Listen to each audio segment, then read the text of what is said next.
Alright, so I am here with Sir Chonk, and we are going to go through my reading recap for June.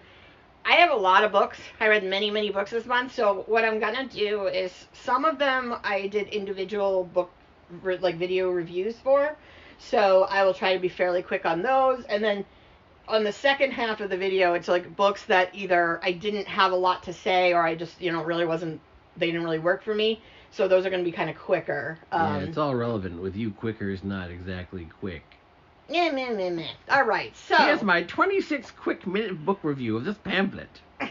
So my first book, I've already made a video for, so I'm just going to kind of...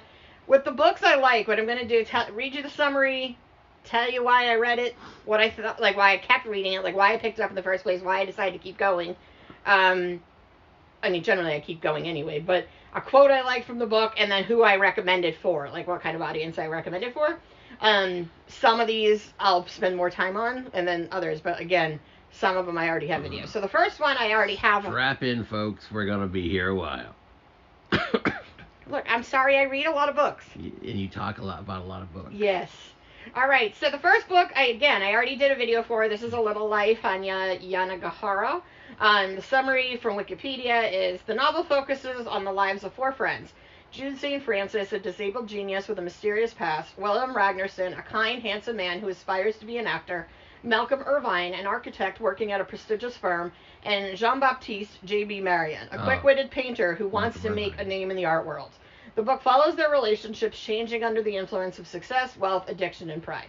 And as with typical literary fiction, the summary doesn't really tell you anything about what the book's about. Why did you read the summary? Well, I just want people to know, generally what the book's about. But, it's literary fiction, so, I didn't think I would be that interested.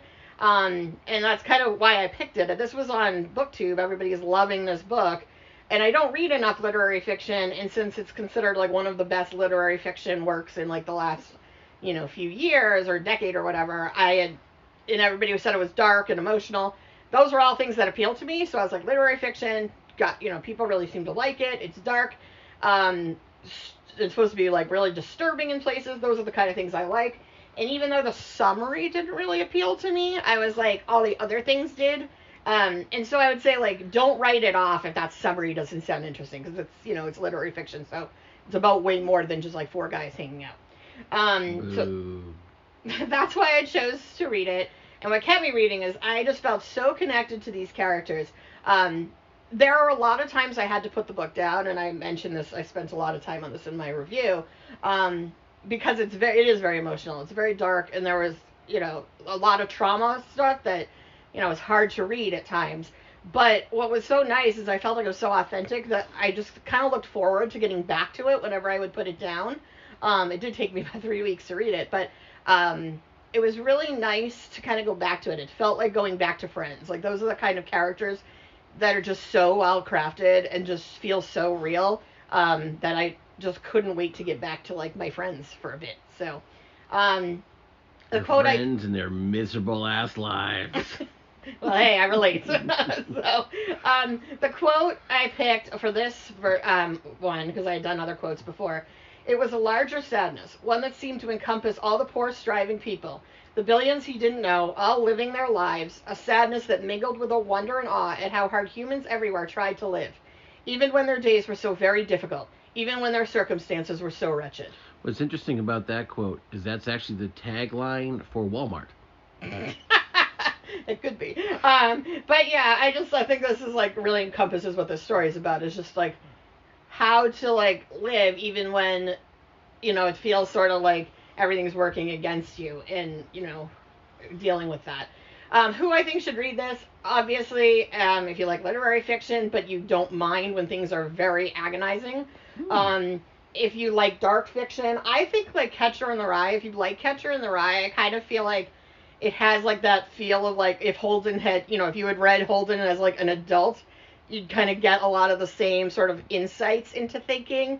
And then anybody who's sort of interested in what goes through the mind of someone with severe depression, or someone who's living with PTSD, or who self-harms, but it's very brutally honest about those things. And so you have to be able to handle that, because it definitely is hey, here's what it's like, and here's what goes through your head when you're, like, cutting yourself or lighting yourself on fire. And so if, like, those things bother you, I mean, this book, and I mentioned this in my review, has 1,000,000 content warnings and is one of the few books that I am like, yes, you really need to make sure you're okay to read this. How many books did you read? Like 30. All right, so we're moving on to the next one. 3-hour video, is what you're saying. The next one, I actually have a video coming out in August because this book doesn't come out until August. It'd be really quick. So I'm going to kind of give you a little of a summary, but again, there's more detail later. So this is Looking Glass Sound by Catriona Ward. The summary is, in a cottage overlooking the windswept Maine coast, Wilder Harlow has begun the last book he will ever write. It is the story about the sun-drenched summer days of his youth in Whistler Bay and the blood-stained path of the killer that stalked his small vacation town.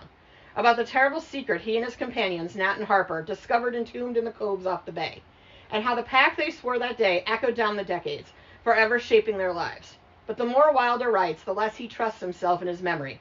He starts to see things that can't be real. Notes hidden in the cabin from an old friend now dead, a woman with dark hair drowning in the icy waters below, calling for help, entire chapters he doesn't recall typing appearing overnight. Who or what is haunting Wilder? So, yeah. Entombed in Coves is fun. So that summary is from NetGalley, and that's where I got the copy that I read. So this comes August 8th, and I will have a whole formal review of it, so look for that. But why I chose it, I mean, obviously, I love Last House on Needless Street. We've talked about it a lot, and I liked The Girl from Raw Blood. So I was really excited when I saw Catriona Ward had a new book, and I was desperate to get my hands on it. And when they approved me for the ARC, I was like, I must read this immediately. So what kept me reading, I love Catriona Ward's writing. And the first 40% or so, I was just really into the writing. It was beautiful and engaging. But I thought it was a little straightforward, and I was finding myself kind of disappointed. But at about that 40% mark, it goes completely off the rails in this totally bonkers way. And I was like, yes, this is what I was looking for. And I was very happy. So it's the kind of completely ridiculous, weird type of storytelling, if you like Catriona Ward, that you want. So if you like Last House on Needless Street, you like her kind of structural style, and you kind of are like, I have no idea what the next page is going to bring. I don't even know what kind of book this is. Then I think you'll like this. So I was definitely very into it. And then the quote I have, and this is from the ARC, so it's, could change. I put everything down, including what we just did. It's all going to be part of the book. Writers are monsters, really. We eat everything we see. And I like that because I like to write, and yeah. I eat everything I see. Yeah. Well, I don't think she means it the same way that I eat it. No. So who should read this? I think if you're a fan of old school Stephen King, especially the first 40%, small town in Maine, young kids, summer, like, creepiness happening in their town. Everything Stephen King is. If you like kind of twisty gothic horror, if you like horror that's not actually horror, that's, about other things. And then somebody, I think it was Fiction Addictions, when they reviewed it, said this reminded them of like a David Lynch movie. So if you like David Lynch and that kind of like, it's unsettling and creepy and you really can't explain why, it's that kind of book. So definitely loved it, and I will be talking about it more in August. Next book is Come Closer by Sarah Gran. So the summary of this is a recurrent, unidentifiable noise in her apartment. A memo to her boss that's replaced by obscene insults. Amanda, a successful architect in a happy marriage, finds her life going off kilter by degrees. She starts smoking again, and one night for no reason, without even the knowledge she's doing it, she burns her husband with a cigarette. At night she dreams of a beautiful woman with pointed teeth on the shore of a blood-red sea. The new voice in Amanda's head, the one that tells her to steal things and talk to strange men in bars, is strange and frightening, and Amanda struggles to wrest back control of her life. A book on demon possession suggests that the figure on the shore could be the demon Nama, known to scholars of the Kabbalah as the second wife of Adam, who stole into his dreams and tricked him into fathering her child. Whatever the case, as the violence of her erratic behavior increases, Amanda knows she must act to put her life right or to see it destroyed. That's from Amazon. That's the summary. So this book I picked up because I wanted something that was horror, but I didn't want to, invest in a really long book, and I wanted something that was going to be kind of like an easy, quickly engaging, light kind of style. And so this kind of fit the bill. It was a short book, and then as soon as I picked it up and started reading, I was like, yeah, this is the writing style I need right now. I didn't want something, super complicated. And then also the blurb was from Bret Easton Ellis. And while I don't love most of his books, I do like the themes of his books. And so I was like, oh, that's intriguing. I also don't see a lot of Bret Easton Ellis blurbs, as opposed to Stephen King, who like blurbed like I think my like local grocery flyer this week. So, the lettuce was demonology. What?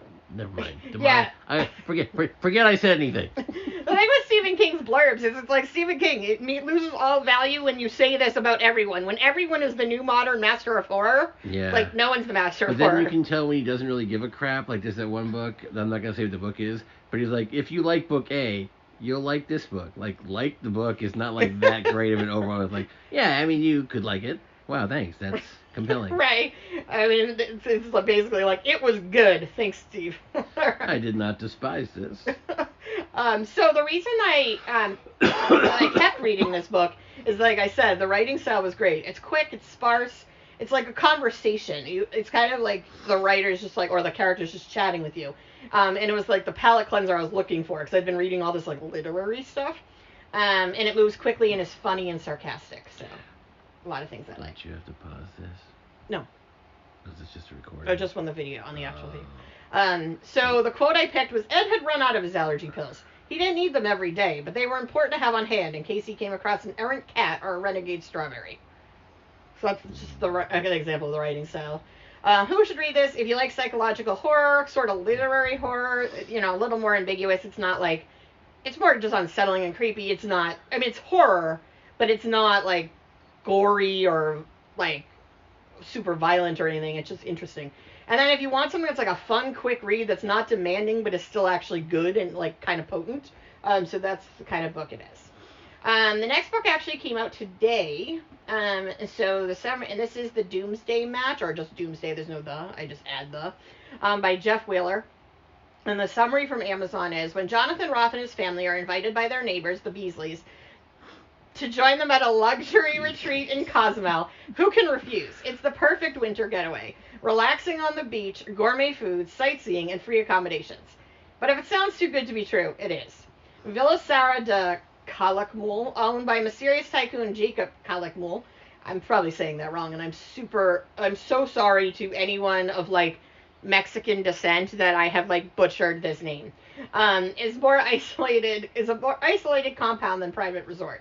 Armed guards patrol the jungle perimeters. Pictures of previous guests long disappeared adorn the walls. And there are whispers of something coming called the game. Even in the sweltering heat, the Roths feel a chill, and the fear that they haven't been invited to Villa Sara. They've been lured. But for what purpose and to what end?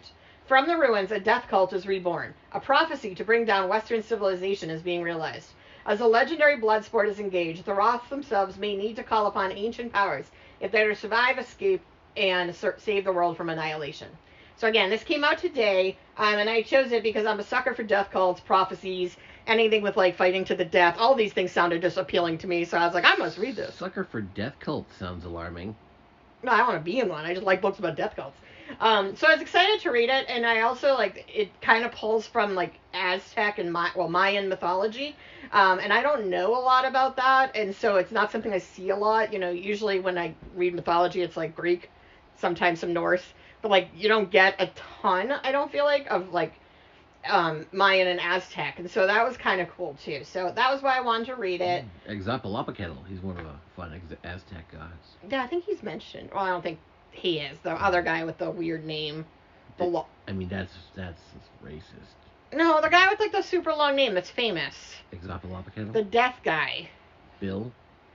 I don't know. You guys all know. Angel de la Muerte? No.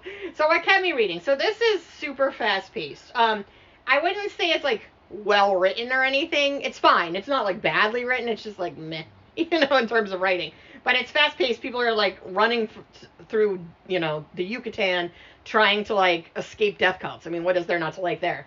Very life or death kind of thing. It reminded me a little of, like I said, it was like a cross between Dan Brown and Michael Crichton. So, like, Michael Crichton for some of the, like, science-y, action-y pieces, and then Dan Brown for it being, like, fun and fast-paced. I wouldn't say it's as smart as either of those, but, like, there is, like, some actual, like, depth to the mythology. So, fun premise. There's some history and science in there, so basically. And I'm really looking forward to the second book as well. There's enough in here. There's threads left, but it's not a total cliffhanger. And again, the quote I picked, this is from the arc, so I don't know if it made it into the final. I assume it did. But going to church didn't make someone religious any more than going to a concert made someone a musician. Side note on this book is I had one major issue with it, and there was a lot of like pop culture references and like teen slang, and it all felt really, really forced. Like the guy was trying to sound young, but bad at it. So his like teen characters would like, they'd say something like, "Oh, that's sus," and then he would like, the dad would like explain to the reader what sus meant, and I'm like, look, either use context clues, or like just leave it out. Or then he'd be like, "Oh yes, they play Among Us," and then he'd explain what Among Us was, and I'm like, look, people are either going to know or they're not going to care, so just like leave out the descriptive detail. Like we can figure it out, or we just don't care to figure it out. Yes, using youthful slang is stupid. No cap. Let's get in the whip. It's a brick outside. Oh, sorry. I don't know what any of that means. I have been like away from teenagers and their. Well, to be honest, I didn't really use whip properly. And no one says the whip for so long. I know what sus means though, because that's been around forever, even though it's been brought back, I guess. Well, they're not really brought back, but It's just a shortened version of an obvious word. Yeah, that's what most things are. Anyway, it's like when someone says bruh, and you're like, what could be the root word for this? So again, who should read this? If you like books about death cults and fighting to the death, if you like mythology and some sci-fi fantasy stuff, if you like Dan Brown and Michael Crichton, I think you'd like it. It's like fun, actiony. Again, it's not like life-changing. It's not literary fiction, but it was fun. So the next book I read was The Herd.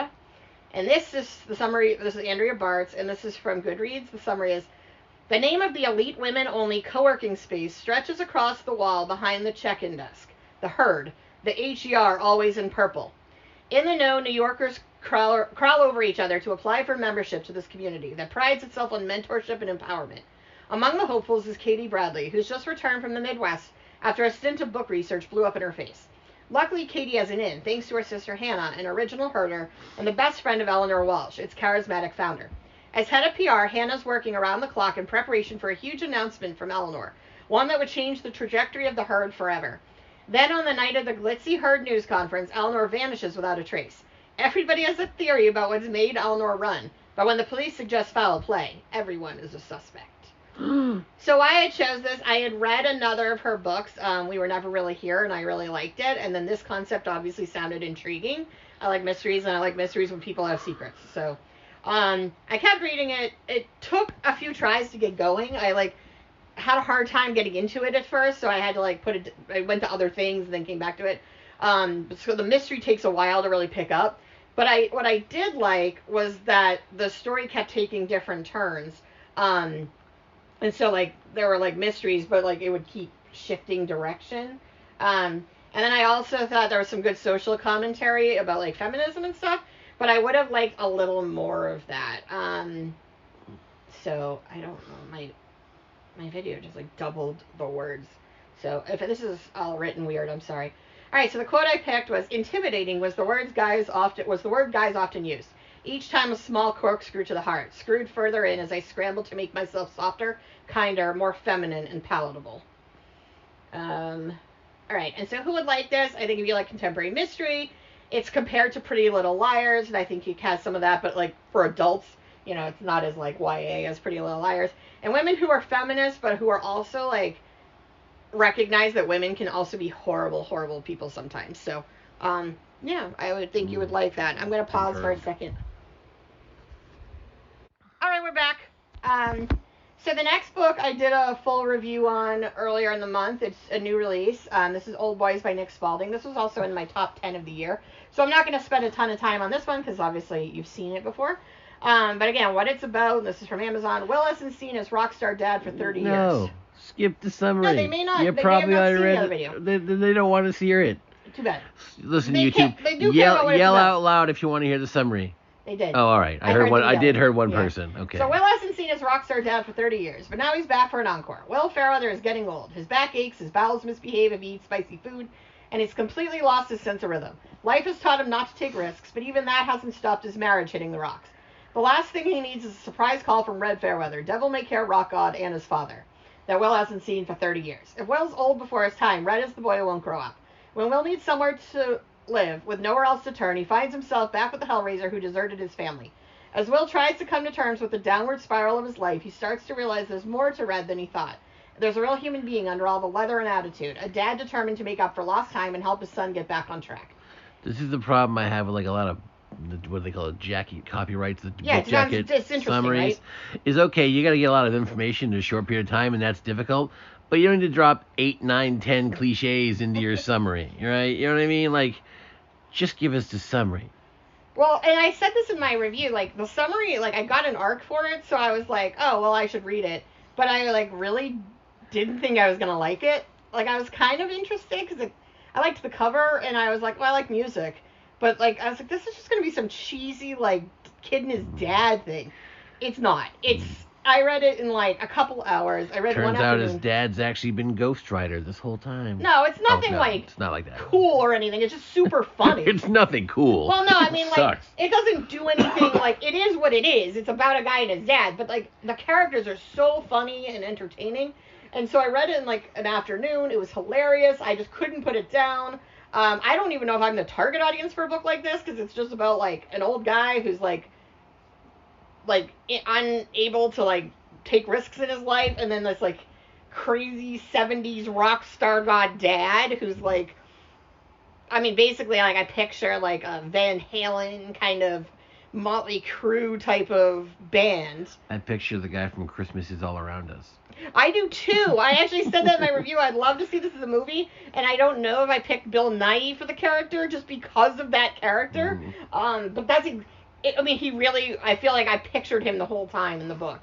So the quote I picked from the arc was, I don't know what the signs of the apocalypse are, but I'd be willing to bet that a leather-clad motorcycle gang led by the lead guitarist of a prog rock band coming on a ramble could well be one of them. Interesting, because I heard the sign for the apocalypse was entering Florida.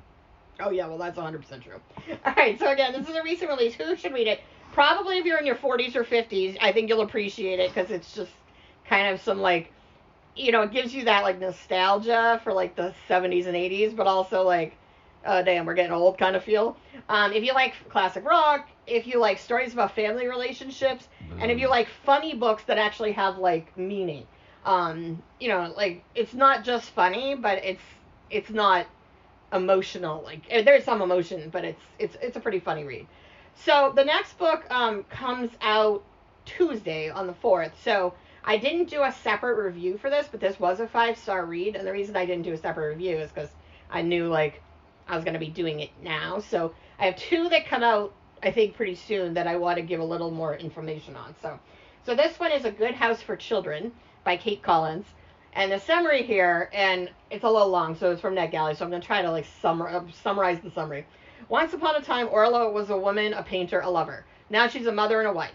When her husband Nick suggests that their city apartment has grown too small, she agrees, in part because she does, and in part because she's too tired to think about what she wants.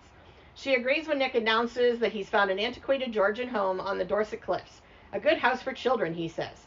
But as the family settles in, Nick is absent all week, commuting to the city for work, and Orla finds herself unsettled. She hears voices when no one's around, doors open and close on their own, and her son, who has not spoken in months, seems to have made an imaginary friend. 4 decades earlier, Lydia moves into the same house as a live-in nanny for a grieving family. Lydia becomes aware, too, of intangible presences in the large house, and she, like Orla, becomes increasingly fearful for the safety of the children in her care. But no one in either woman's life believes her. The stories seem fanciful, sprung from the imagination of hysterical women spending too much time in the company of children. So, why I picked this, I mean, if you say gothic mystery and add a bit of feminism, I am in. And that's what it was described as, and so when I got the arc, I was like, ooh, yes, this is going to be for me. And what kept me reading, the characters are great, the mood is awesome, super gothic, spooky, kind of like The Others feel, if you like that. Elements of mystery. I do like dual timelines. If you don't like dual timelines, you may not. This is like a dual timeline where it's completely different characters just in the same house. So, but there is actually a point to it. It works really well. And I wasn't surprised that I wanted to keep reading because I like gothic horror a lot. I like creepy houses, especially creepy houses on the sea for some reason. I don't know why, but that's like really appealing to me. So the quote I picked, and this is from the arc, mornings are a promise, afternoons are a heartbreak, evenings are sly, and they deliver you into the thin arms of each dark night.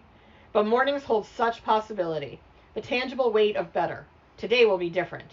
When the evening comes, such dreadful hours, the promise of the day has been broken because nothing is different. You are still yourself.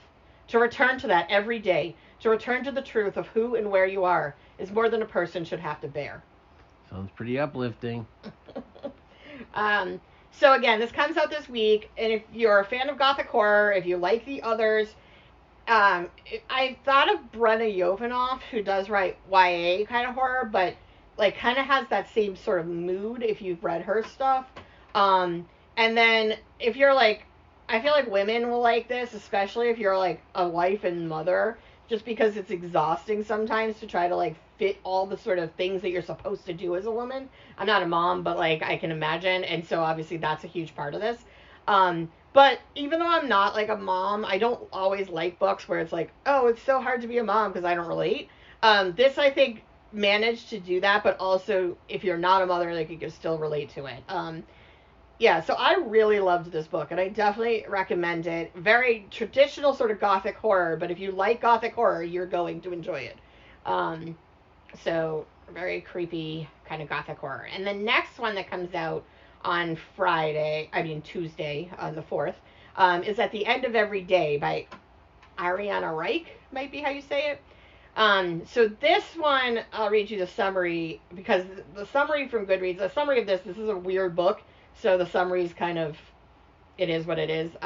Delphi has spent years working at a vast and iconic theme park in California after fleeing her childhood trauma. But after the disturbing death of a beloved Hollywood starlet on the park grounds, Delphi is tasked with shuttering the park for good. Meanwhile, two siblings with ties to the park exchange letters trying to understand why people who work there have been disappearing. Before long, they learn there's a reason no one is meant to see behind the park's curtain. What happens when the park empties out? And what happens when Delphi, who seems remarkably at one with the park, is finally forced to leave? Dun, dun, dun. So here's the thing. This book was described as for fans of Ian Reid. Uh-oh. And which, for me, is like the most impossible bar to set. Because I'm like, oh, I love him, and no one else writes like him, and I need more of him. So I was like ready to sign up for that, obviously. And then it's set in a theme park. I mean, I love theme parks. I love Ian Reid. It's got like a mystery guy and a horror thing. I was like, oh yes, I need all of these things in my life. So what kept me reading is it's really odd. And I wanted to keep reading because it's odd. I didn't think it was as odd as I wanted it to be. But my problem with this is I ended up giving it 5 stars, and I was back and forth between like 4 and 5. But I realized I really did like this book a lot.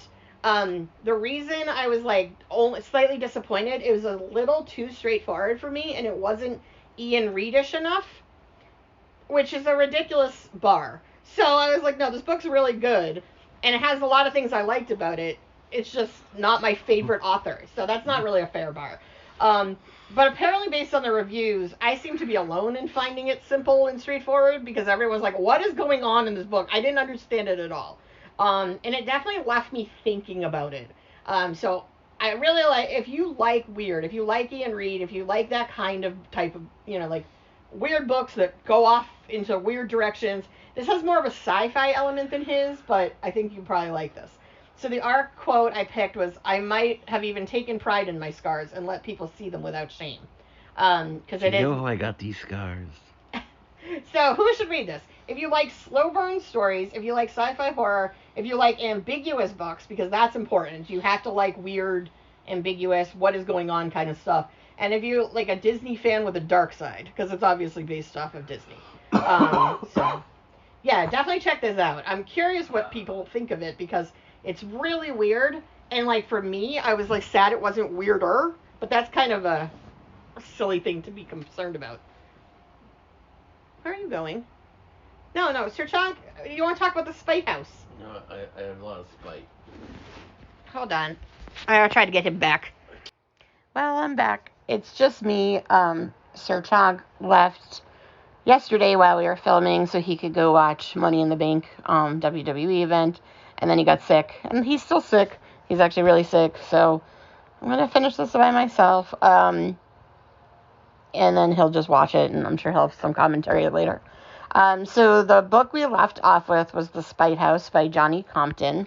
The summary of this: Eric Ross is on the run from a mysterious past with his 2 daughters in tow. Having left his wife, his house, his whole life behind, he's desperate for money. It's not easy to find safe work when you can't provide references, can't stay in one place for long, and are paranoid your past is creeping up on you. When he comes across the strange ad for the Mason House in Degener, Texas, Eric thinks they may have finally caught a lucky break. The Mason property, notorious for being one of the most haunted places in Texas, needs a caretaker. The owner is looking for proof of paranormal activity. All they need to do is stay in the house and keep a detailed record of everything that happens there, provided the house's horrors don't drive them all mad like the caretakers before them. The job calls to Eric not just because there's a huge payout, but because he wants to explore the secrets. If it is indeed haunted, maybe it'll help him understand the uncanny power that clings to his family, driving them from town to town. A terrifying gothic thriller about grief and death in the depths of a father's love, Johnny Compton's The Spades House is a stunning debut by a horror master in the making. So that's the summary from Goodreads. And I picked this book because obviously I like haunted houses and gothic thrillers, and houses that make people mad. And the cover is just gorgeous.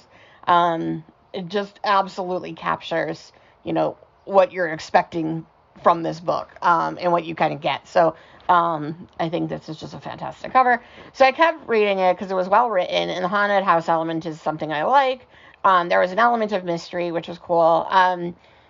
It felt a little different, too, and there was some, commentary about racism and the history of hate in the country. The problem was I don't feel like that thread ever really went anywhere. I would have liked to see more about that because I think that there was, a really interesting story there that I think we could have explored. So the quote I have: when she first went in, Stacy walked all around, staring up at the bookcases wide-eyed like she was seeing stars in the sky for the first time. And then, so this, as far as the book goes, I thought it was good. I didn't end up loving it as much as I wanted to, partially because, in terms of story, it didn't end up doing anything really different. So it was good, and it was, I enjoyed reading it, but I kind of felt like there was all this potential to do something a little different, and then it just didn't really go there. It just kind of went into a haunted house story. So that would be, why I didn't love it. But I did think it was good, and I think if you like haunted house stories, you like multiple points of view. I will say at one point I was like, okay, I think that we're getting too many points of view. But if you like multiple points of view, if you like The Shining, it had a lot of that kind of feel to it. And I do think this author has so much potential, and I think this is someone who I definitely would want to read something else by. Because I can see, there's obviously something here. So, I mean, it's definitely worth checking out, but, I wouldn't say I loved it. I think it was good. I don't really have much else to say about it. So the next one is actually an early release. I'm going to be doing a full review on this, on the 11th or the 10th, either the 10th or 11th. One I'm doing on the 10th, one I'm doing on the 11th for the 2 books that come out next week. So I'm not going to spend a ton of time on it, but this is Burn the Negative by Josh Winning, and I loved this book. I thought it was just really fun. So what it's about: arriving to LA to visit the set of a new streaming horror series, journalist Laura Warren witnesses a man jumping from a bridge, landing right behind her car. Here we go, she thinks, because the series she's reporting on is a remake of a 90s horror flick. A cursed horror flick that she starred in as a child and has been running from her whole life. In the guest house, Laura played a little girl with a terrifying gift to tell people how the Needle Man would kill them. When 8 of the cast and crew died in ways that eerily mirror the movie's on-screen deaths, the film became a cult classic and ruined her life. Leaving it behind, Laura changed her name and her accent, dyed her hair, and moved across the Atlantic. But subscripts don't want to stay buried. Now, as the body count rises again, Laura finds herself on the run with her aspiring actress sister and a jaded psychic, hoping to end the curse once and for all, and to stay out of the Needle Man's lethal reach. So I love horror movies. I love cheesy horror movies. I love, slasher films. I like that 90s kind of cheesy teen horror in terms of books. So I was just like, yep, this looks like 90s horror. It's, about a horror movie. It's a horror story about a horror movie. I mean, I was absolutely interested in reading this. So this comes out next week. And in terms of why I kept reading, it's super campy, super fun. And it's actually kind of creepy in parts. Like, it's not like just campy. I couldn't put it down. And I found myself like disappointed as I would look, and it would be like, you only have, so many pages left. And I was like, I kind of want to keep reading this. I will say and I mean, you're going to get a little more detail in my review. This is campy fun. So it's like, you're looking for like a serious horror novel, or like characters who are, I guess, have like a lot of depth. I mean, it's not. It's like reading a slasher flick. So just keep that in mind. So it is I think it's meant to be fun. So the quote I picked was, by the time Laura Warren realized she was, and I can't say the word, I don't think, on YouTube, she was already halfway across the Atlantic Ocean. And that's from the Ark. That was the opening line. I thought that was a great way to start a book. So who I recommend this for, if you love slasher movies, especially things like Scream, that are like meta horror, or you love like Nightmare on Elm Street and those like classic horror. And again, if you like meta horror, if you like those cheesy 90s books that I love, and then if you like campy horror fun. So again, I'm going to have a longer review, so I'll go into more detail then. But I did really love this book. All right, so the next one I also really loved. This is on my top 10 of the year so far. And this also comes out next week on the 11th. So Burn the Negative and the Militia House, I will have detailed reviews on, one on the 10th and one on the 11th. They're already set up to go. So the Militia House, from Goodreads, what it's about. It's 2010, and the recently promoted Corporal Loyette and his unit are finishing up their deployment at a new base in Afghanistan. Their duties here are straightforward: loading and unloading cargo into and out of helicopters, and their days are a mix of boredom and dread. The Brits they're replacing delight in telling them the history of the old barracks just off base, a Soviet-era militia house they claim is haunted, and Loyette and his men don't need much convincing to make a clandestine trip outside the wire to explore it. It's a short, middle-of-the-day adventure, but the men experience a mounting agitation after their visit. In the days that follow, they try to forget about the strange, unsettling sights and sounds from the house, but things are increasingly not right. Loyette becomes determined to ignore his and his Marines' growing unease. I don't know what's happening. My Alexa just started talking to me. And his Marines, growing unease, convinced it's just the strain of war playing tricks on them, but something about the militia house will not let them go. Okay, so, sorry. I just wanted to make sure nothing was going on with Alexa. All right, so why I chose this book is marketed as Tim O'Brien meets Stephen King. And while I'm not as big of a fan of Stephen King as Sir Tonk is, I mean, that's obviously his thing. He's made many videos about it, Stephen King, or a couple anyway. I do like Stephen King, and I like, like that classic horror, and I love Tim O'Brien. I actually kind of touched upon this in my review, but I did a seminar on Tim O'Brien in college, and, so I'm a big fan, so I was definitely interested in this. And then why I kept going, I liked the narrator immediately within, the first page. So 30% in, it wasn't really scary at that point, and I was still, super into it. I loved him. I thought he was just really engaging. And I don't read a lot of military books, so I thought it was kind of interesting to, get a new perspective. So the quote I picked is, again, from the Ark, and without any Ark quotes, they could change before the final publication.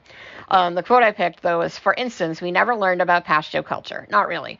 That's not something we need to know to be able to do our jobs. We hardly know anything about these people. And we never really learned why we're still here after so many years. Like, why haven't we gotten Osama yet? No one has ever answered for that, because answering for that doesn't change things from our perspective. Our job is to do what we're told. No one brought us here to think or learn. Again, so I'm going to go into more detail about this, but it was on my top 10 of the year so far, and I absolutely loved it. So, absolutely a 5-star review, 5-star book for me. Really, really great. book. I just really enjoyed those. Who I think should read it. So if you like Tim O'Brien, but also horror, because it's got obviously a lot of elements of like that remind me of Tim O'Brien, but with the horror side of it. If you like House of Leaves, like I talk about this a little, it kind of reminded me of House of Leaves. If you take out all the sort of convoluted, complex elements of House of Leaves. So if you just take the House of Leaves, the actual main story about the house, and you take out all the nonsense, like with the footnotes and everything else, like it has that kind of vibe. But obviously it's nowhere near as complicated. If you like Catcher in the Rye, because again, I know I mentioned this with Little Life, but there's a certain, I think, type of narrator, and this narrator reminded me of Holden as well, like where I can see why people might think he's like obnoxious and difficult, but I love it and I think it's a lot of fun. And then I really need to stress, and I stress this in my review too, like this is a pretty ambiguous horror novel. If you don't like ambiguity, you're probably going to dislike it. This is one of those ones where I loved it, and then I like went to put my review on Goodreads, and like I was like, I feel like I read a different book than these other reviews.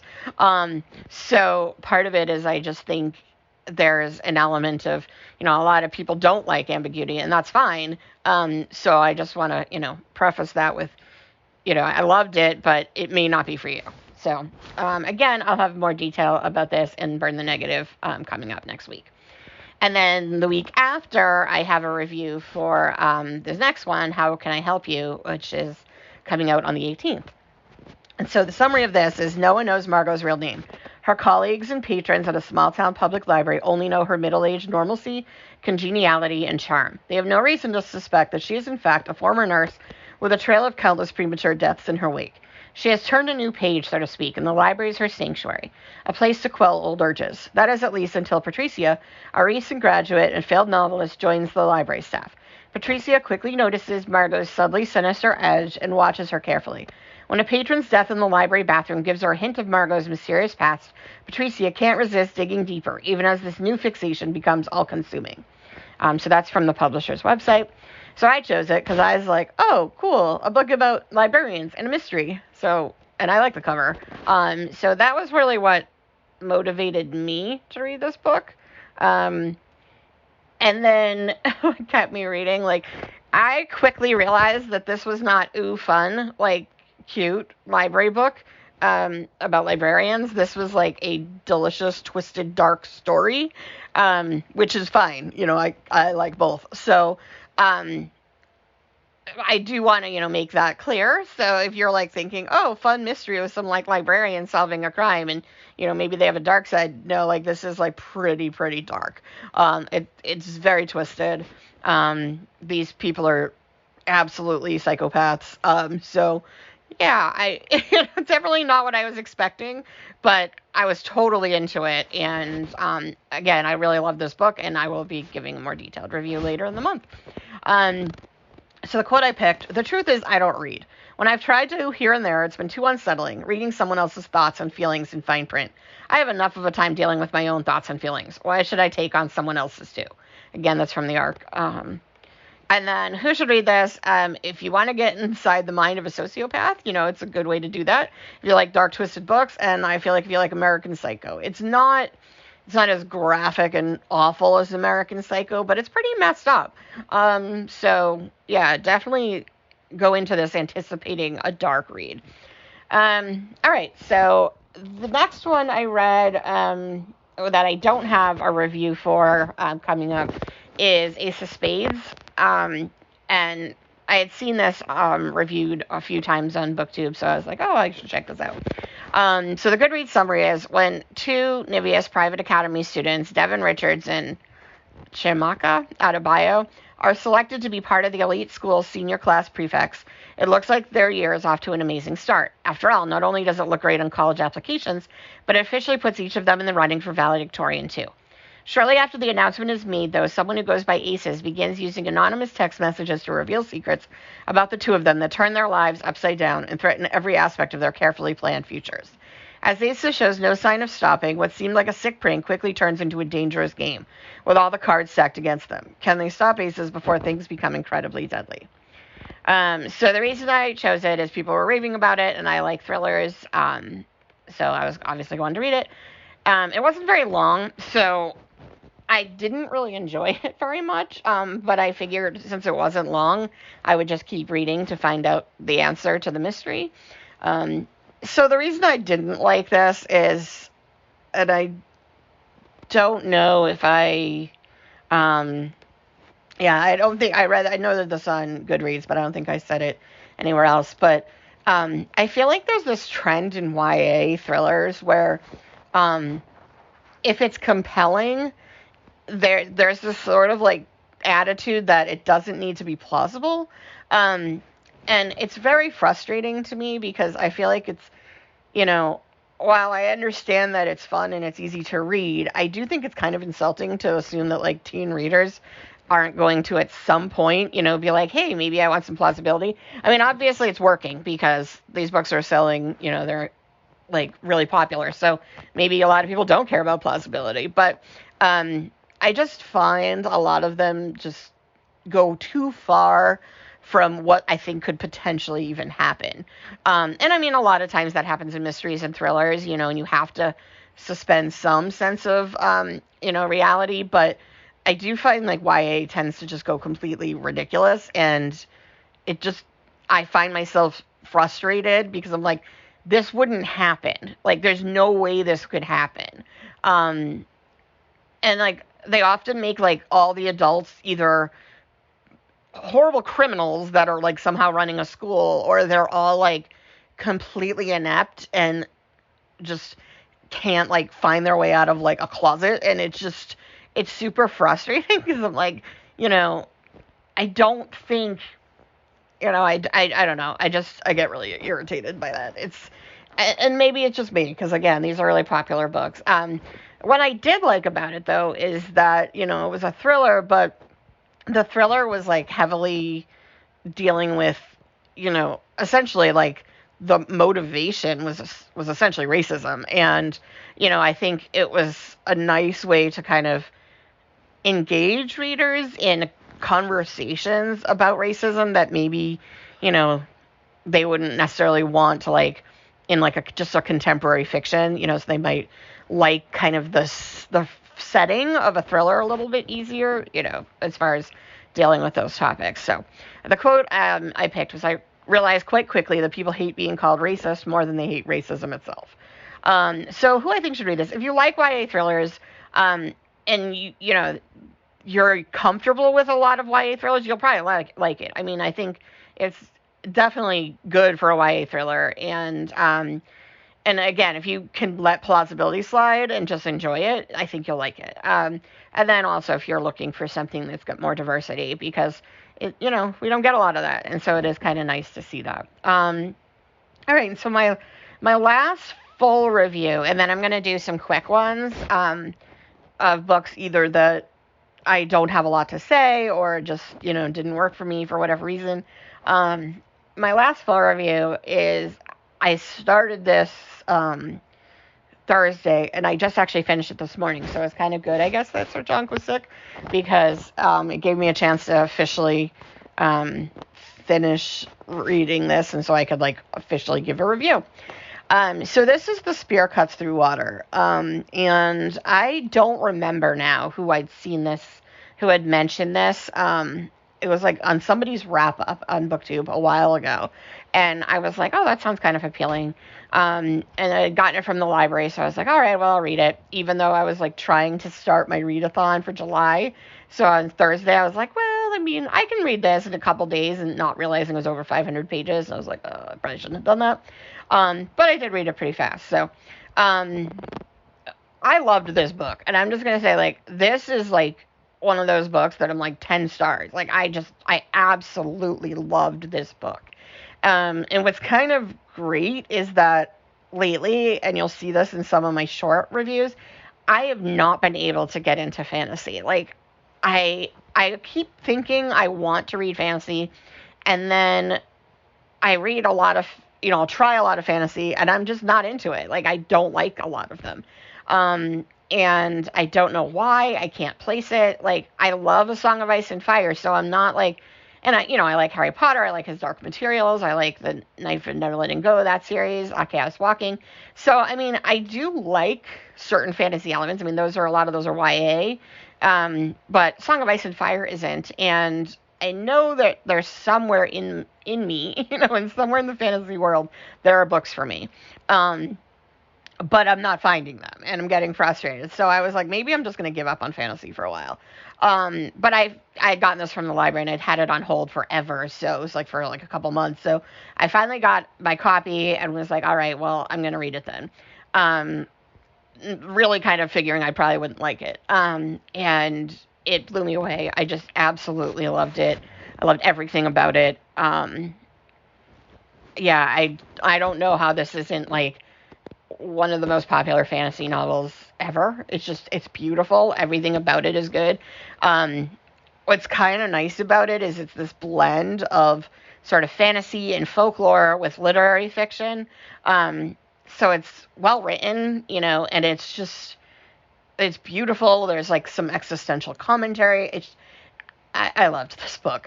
So anyway, what it's about from Amazon. The people suffer under the centuries-long rule of the Moon Throne. The royal family, the despotic emperor, and his monstrous sons, the Three Terrors, hold the countryside in their choking grip. They bleed the land and oppress the citizens with the frightful powers they inherited from the god locked under their palace. But that god cannot be contained forever. With the aid of June, a guard broken from his guilt-stricken past, and Kima, an outcast fighting for his future, the god escapes from her royal captivity and flees from her own children, the triplet terrors who would drag her back to her unholy prison. And so it is that she embarks with her young companions on a 5-day pilgrimage in search of freedom, and a way to end the Moon Throne forever. The journey ahead will be more dangerous than any of them could have imagined. And so, again, why I chose it, I'd heard about it, and I forget which one. I like the cover, and, I had just gotten it from the library. And why I kept going, it was just so beautiful. It was just fantastic. And, I mean, when I say it's beautiful, there's some vulgarity to it. There's some definitely, really gory, gross violence. It's not just pretty.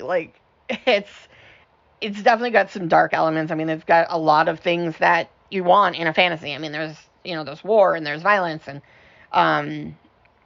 but it's just beautiful. The story is fantastic. And it's very uniquely written. It can be challenging. I'll be honest. If you don't like kind of challenging literary style, you may not like this.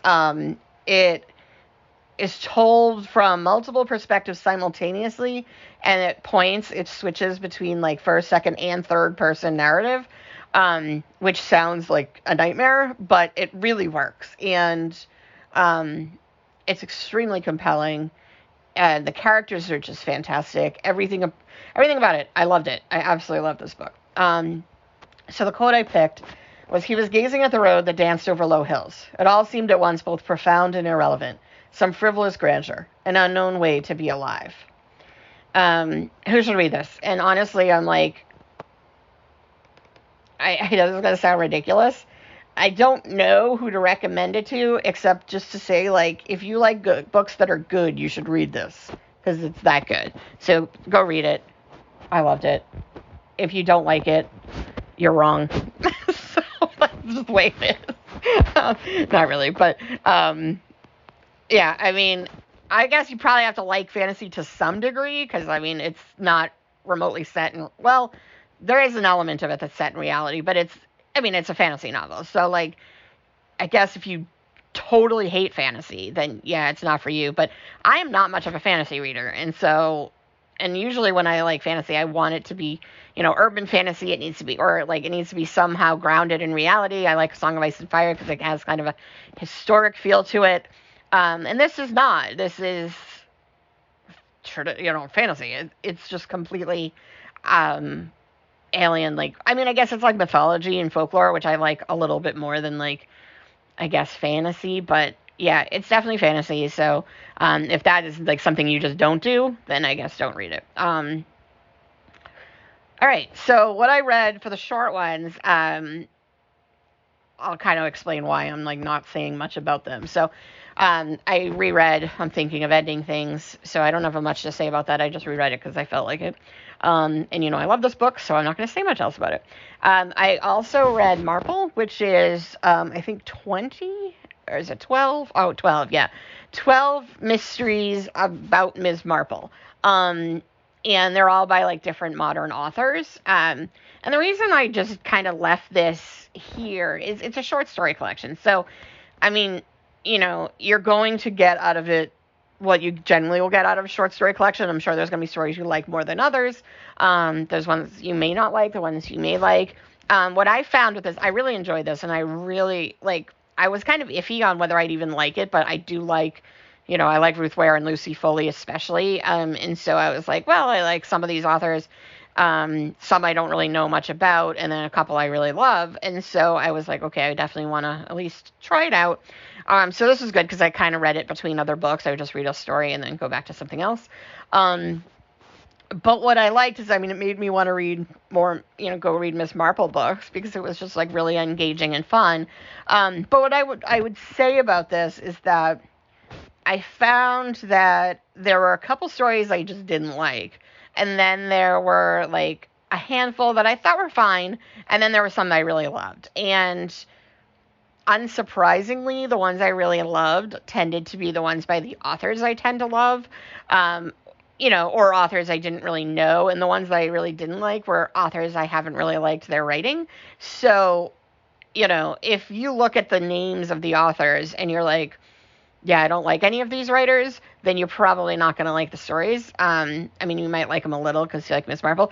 But if you like anything Agatha Christie and then you like any of these authors, you should definitely check this out because, even if you don't like every story, you'll probably at least like some of them.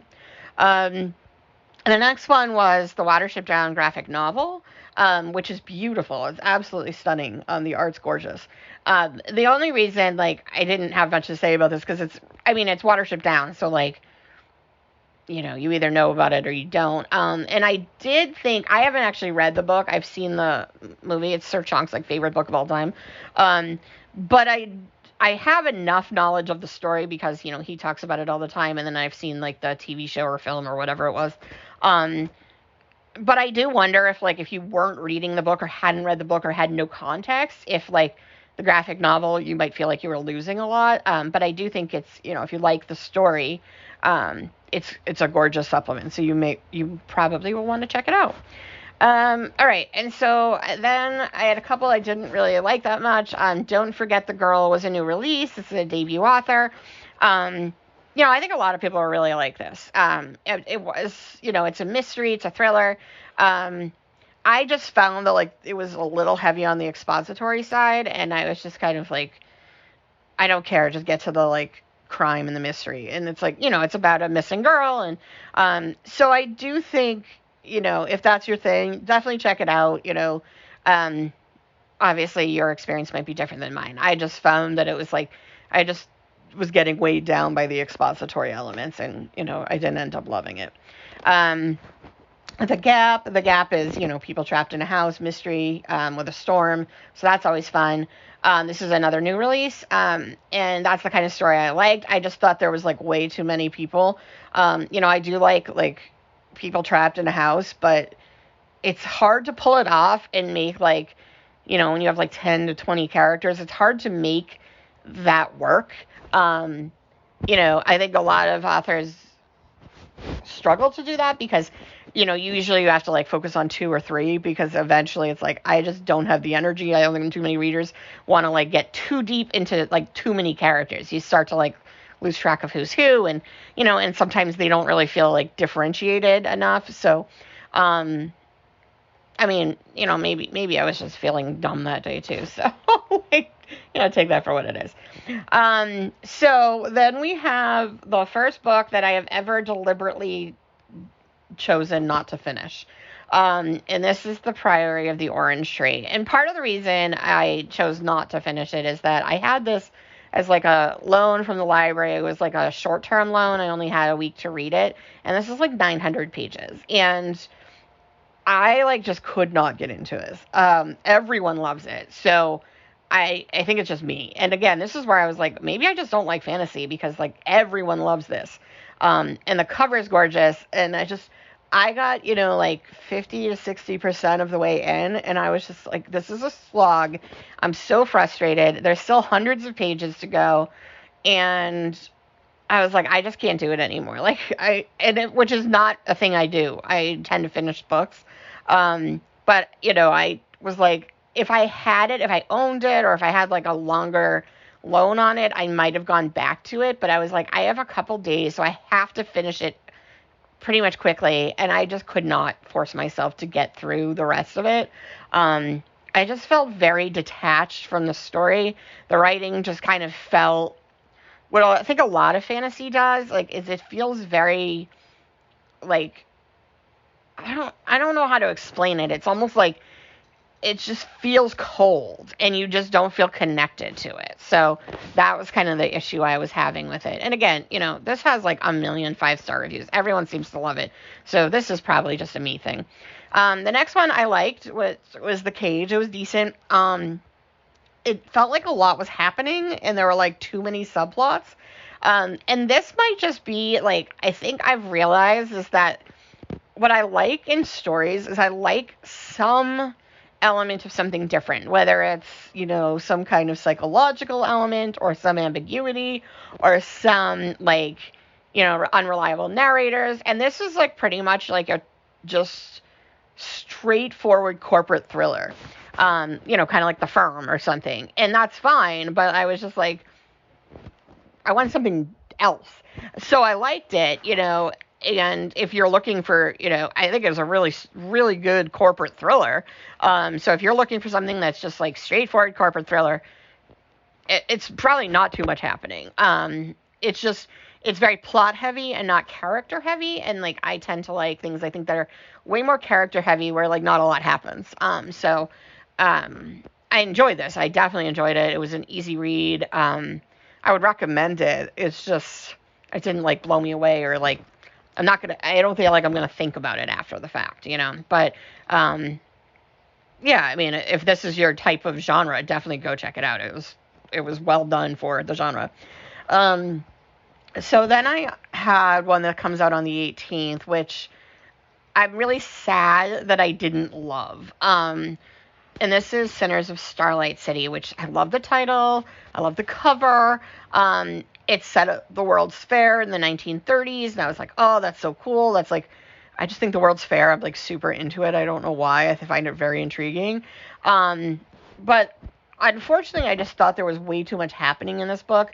There were like multiple storylines, and the main storyline that was about this girl who had escaped sort of fascist Italy and was performing as essentially a burlesque dancer. Her story was really, really intriguing to me. But then there was this whole other story with like this girl and like the mafia, and I just didn't care about that kind of stuff. And again, like that's a me thing. Like I just was really into one of the story arcs, and I was like, okay, I just want to get back to the other character that I like. I don't care about these other stories. And so, I think that's just going to be that, that's the kind of thing that happens when you have like multiple storylines. Like if one just really stands out for you, you're going to find yourself. But I mean, well written, intriguing, really cool setting, not a setting you get a lot. So I definitely, recommend this if you like historical fiction, if you like mafia stuff, you probably really like it. I don't really like mafia stuff, and I just really wanted to focus on like the girl, the burlesque dancer, and the fascist. So that was more intriguing to me, and I just was like, every time we would switch to like the other storyline, I was like, I don't care. So, again, I'm sure your experience will be different. All right, so The Hunt by Kelly Ford. This one comes out on the 25th. This one is really, I feel like, a marketing issue more than like a problem with the writing. So the problem I had with it is this is not the book I planned on reading. It's described as this mystery about where like people have disappeared and died as a result of this Easter egg hunt. And so I thought I was getting this like mystery where like who's killing people during the Easter egg hunt, what kind of like political thing is going on, or like what's going on in this small town. And it's essentially a romance novel. And I don't really like romance novels. Like, I don't mind romance if it's part of a story that is also interesting to me, but I don't like straight out romance that's just the main focus of a story is the romance. And I was excited in some ways because it's LGBTQ, and that's great. And I like, diverse representation. But it just felt kind of off. And I wasn't interested in the story because I didn't sign up to read romance. And I was like, I don't want to read this. So I will say, like, if you like romance with a little bit of like mystery to it, a tiny bit, this is probably for you. And so I kind of think maybe like there should be like a remarketing, like repackaging of the thing before it comes out, because I do think like there's an audience for this. There was one thing that like bothered me though, is like every character was introduced as like Joe, who was a white man, or like Jane, who was a black woman. And I was like, okay. And then like, Roberta or something, who was a Chinese lady. And I was like, why is everyone being identified by their race? And so I actually thought that was going to tie into the mystery, that it was like some kind of, there would be like a KKK element or some kind of just hate group, but like it didn't really seem to have anything to do with anything. And so I don't really understand what the point of it was. So I just was like, I don't know if it's like trying to be diverse, but it just felt like uncomfortable and weird. So yeah, I don't know why that was there. All right. And then also coming out on the 25th is The Woman in the Castello. And again, this is another one that I think was not what I signed up for. So it was presented as gothic horror / historical fiction. And it's about this this giallo film being set at this crumbling castle in Italy that might be haunted. And I was like, oh, I got to get this book. Like, this is everything I want. But basically it was like a Danielle Steele novel, with some like added like spiciness. And I used to love Danielle Steele. And I will say about her is like, she's not over the top with like the sexual stuff. But I'm just not really into romance and family drama anymore. And, so, like, if you are, and you like that kind of stuff, like, you'll probably love this book. The setting is amazing, and the concept is great, but, like, and there is a mystery there. It's just, like, second to, like, there's a heavy influence on the romance, and it's also, like, there's a lot of, like, sex scenes, and I mean, it's probably not that many. I mean, I'm sure if you're, like, looking for, like, sexy time book, this is going to be disappointing to you because it's not that many sex scenes. But like, I just don't like reading sex scenes. I feel like they're like very awkward. And this just felt kind of out of nowhere. And I was like, I just don't want to read this. Like, where are the dead people? Where's like the ghosts? Like, I just don't want to read about the sex. So, again, this is probably a me thing. So check it out if you like romance and historical fiction. And then also coming out on the 25th, another fantasy, The Sun and the Void. And this is where I was like, I had read The Priory of the Orange Tree and then this. And I was just like, yeah, I don't think I like fantasy. Because this was super beautiful and like it's non-European, which is really cool. I just felt nothing. Like I didn't dislike it. But it's very long, and sometimes I just feel like if a book is this long, I mean, maybe it's slow for me to get into it, but at some point I should care. And I just don't find that I care. And so again, I think this is I have a very particular, obviously, thing that I want in fantasy, and I can't even articulate it. So don't, when it comes to fantasy, like, I'm very, like, all over the place with fantasy. So, I don't think, I didn't read anything that I thought was bad. I just thought the things I read, I would say were just not big. I was not a big fan of. I wouldn't say, like, there was anything, out of these shorter kind of reviews, there was nothing I hated. I just, even like Priory of the Orange Tree, I didn't hate it. I just didn't like it. and I couldn't get into it, and I just was like, it's too long, and there's just not enough time in my life to like keep reading this book that I'm not enjoying. But I don't, like, none of them were the kind of thing where I was like, how can anyone like these? I just think they're just not, they just weren't for me in places, or, they were like, okay, and I just didn't love them. So, yeah, I'm not like, fortunately, I didn't hate anything. And, I think your experience will probably vary. So, check some of these books out, especially some of the new ones, because, I don't think that they were bad. I just think they weren't my kind of thing. So, yeah, so that's all of my June. I know that's a lot. Yeah, so I'll break this up a little bit into shorter chapters so you can kind of skim to each section. But thanks for, sticking it out, and yeah, curious what your thoughts are if you read any of these. All right, bye. Thanks.